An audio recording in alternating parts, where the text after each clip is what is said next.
Welcome back to the show. We got a great one lined up. Coinbase case has been dropped. Will Ripple be next? XRP spot ETFs and so much more. Somebody roll that beautiful intro.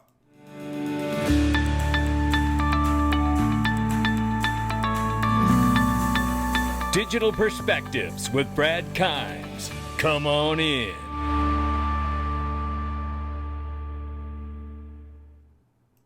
Welcome back to the show. You can follow us on X, YouTube, and digperspectives.com for exclusive content. Right now, $3.37 trillion market cap for crypto. The market's up 0.2%. There's good news out here. Coinbase case has been dropped. We're going to get into it. 98,300 plus for Bitcoin. Ethereum 2,700 plus. XRP number 3 spot 262. We're off 2.8 on the 24. We're off 3.3 on the 7-day. Look at the range of price. Ranging between 259 and 272. We'll keep an eye on it. Let me tell you, you can now join the Freedom Zone better than ever, easier than ever. Just click the join button right there underneath the video and you're in. Same money, same everything as the Patreon Freedom Zone, but easier to join now. And you get all the daily videos with zero Google ads and extra content as well. We hope to see you inside. Click the link on more, hit join, or go to the links underneath the video. You can't miss it. It's amazing. People are flooding in. We love it. Here it is. Let's start with this. Matt Hogan from Bitwise. Coming to XRP Las Vegas. Come on in. Get your ticket. Let's take a listen to what he says about XRP and ETFs. Okay, one more thing before we go. We saw earlier this week that the SEC formally acknowledged Bitwise's application for a spot XRP ETF. Now, I know you can't talk about the specific application, but I'm wondering if you can talk about what you've heard in terms of demand for an XRP ETF in particular. Obviously, there was less demand for an ETH ETF than a Bitcoin one, but there is increasing adoption. So what's the scope look like for an XRP fund? Yeah, I would say two things on that front, without talking about the Bitwise filing specifically, as you mentioned. One, I think there's substantial demand for an XRP ETF. XRP has had a sustained community for an extremely long period of time. It's an asset that trades significantly on centralized exchanges. I think people would love to find a way to hold it in a simple, low cost, easy to use ETP structure. And I will say the second piece is the SEC is much more receptive to discussions under the new administration than they were in the past. In the previous administration, the door would simply be shut. There was no way to discuss things like staking or in-kind or maybe new assets. I think, and I can tell you that has completely changed. They're much more open to dialogue. So I'm optimistic we're going to see, XRP ETFs, Solana ETFs. I think the killer app in this space will actually be an index-based ETF. I think a lot of people want to just make a generalized bet on crypto, and I'm hopeful we get that at the end of this year as well. So count me as optimistic. I tell you what, Ned is optimistic, and I would like to see that index fund too. Oh my goodness, an index ETF? I believe he's got it. Look, I think Matt Hogan is one of the brightest minds in this space. It's no joke. I mean, that guy really knows what's going on. He can see the trends. He's been in the ETF space since damn near day one. So it's remarkable to have him in this space and giving his perspectives. Eleanor Tarrant here, Banking GOP Committee, Digital Asset Subcommittee chaired by Senator Lummis, is holding a hearing on Wednesday, February 26th.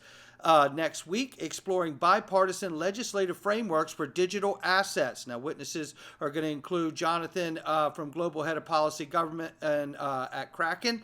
And then we got others from Lightspark and Cowhill Gordon. We'll keep you up to posted. We'll try to cover that. I'm sure we'll get something out of that. Here it is, ladies and gentlemen. This is what you've been wanting to see. This is great news, and congratulations to Coinbase. Great news, says Brian Armstrong. After years of litigation and millions of your taxpayer dollars spent, irreparable harm done to the country, we've reached an agreement with the SEC staff to dismiss their litigation against Coinbase. Once approved by the commission, which we're told to expect next week.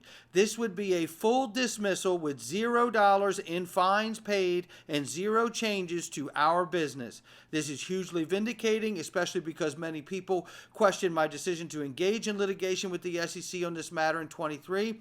People told me the courts would give a lot of leeway to the government. They said public market investors wouldn't like it.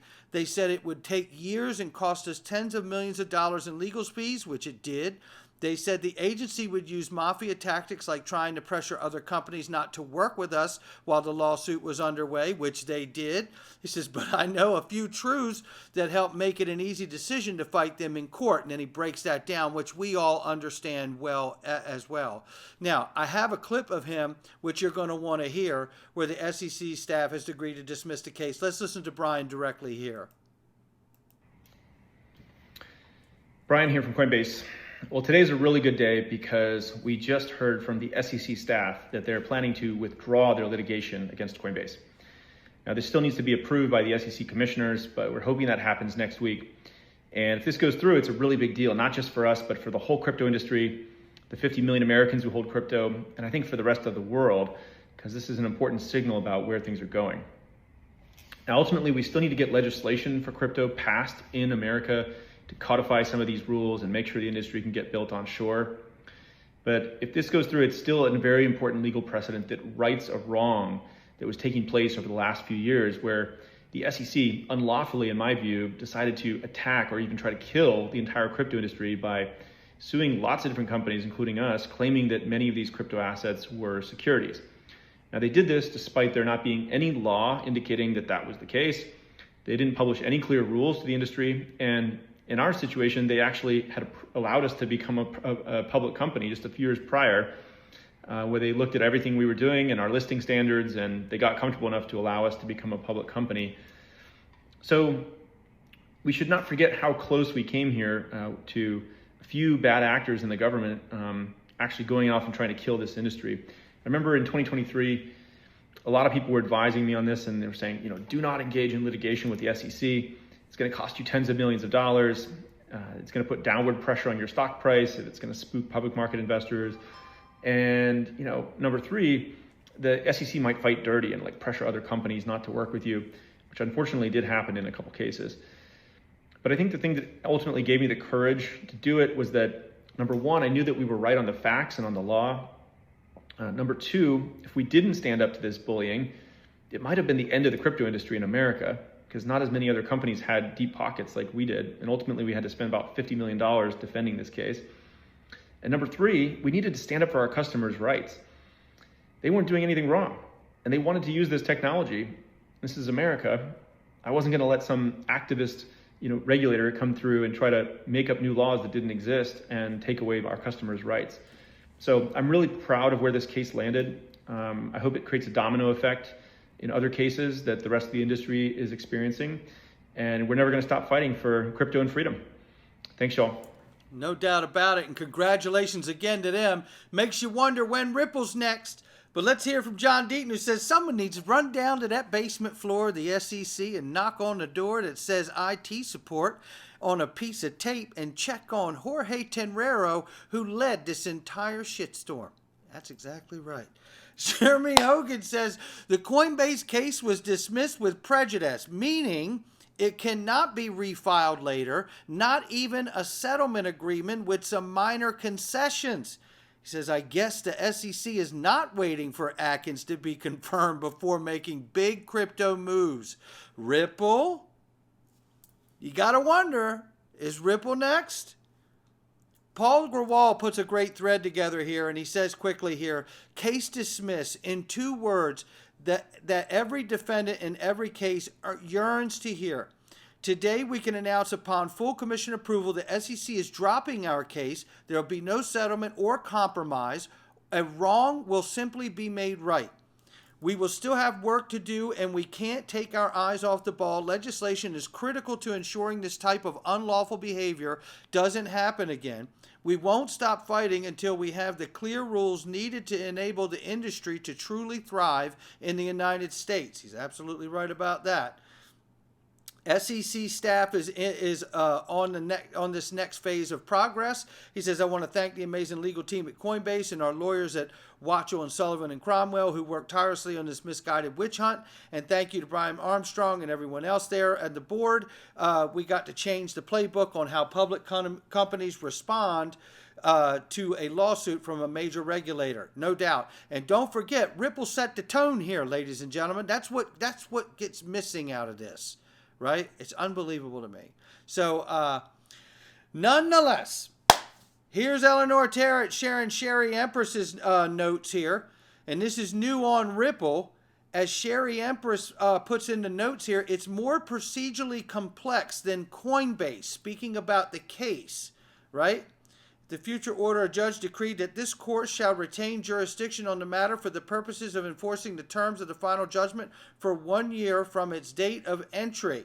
So that's what you have here from Judge Annalisa Torres here. So coming back to the thoughts here, Torres, according to the final judgment, will retain jurisdiction over the case for a year until August 7th, 2025, to make sure the terms of the order are met.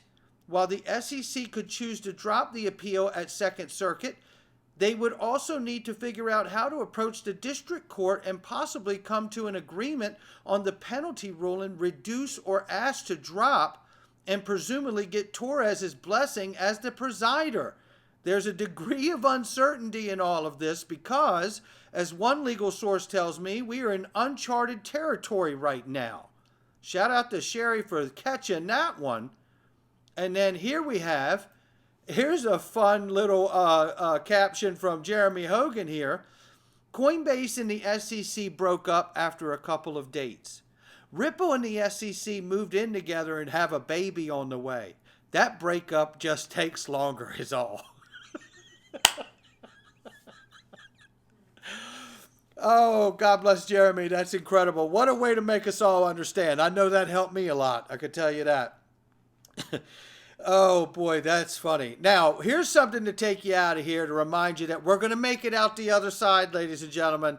There's light at the end of the tunnel. The ECB wants to establish that blockchain-based payment system we told you about, enabling financial institutions to settle transactions in central bank money. Well, Axology, built on the XRP Ledger, was chosen to be the distributed ledger technology provider to the ECB. That's the European Central Bank, ladies and gentlemen. And here you have it right here. Stakeholders. Axology. Bing, bang, boom.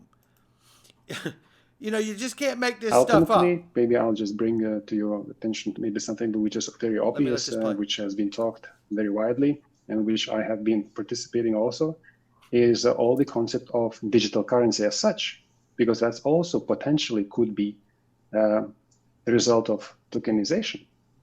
Because we could tokenize central bank reserves. Some critics would say, why would we need to do that? Because it's already sitting on a digital centralized record. Well, yes, but if we want to interact with those digital tokens, digital assets or tokenized assets, which we are now referring to, we need tokenized form of settlement. And that's not the only, but one of the reasons why central banks around the world are intensely looking for the best way to introduce this digital notion of cash. No doubt about it. And that's why Brad Chase from Ripple's sitting in on that one.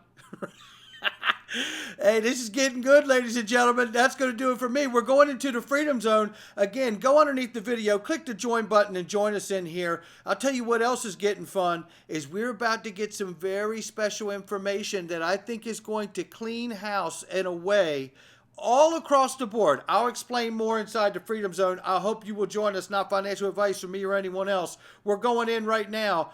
Come on in. Oh, yeah. Here we go. We're going to set the tone now.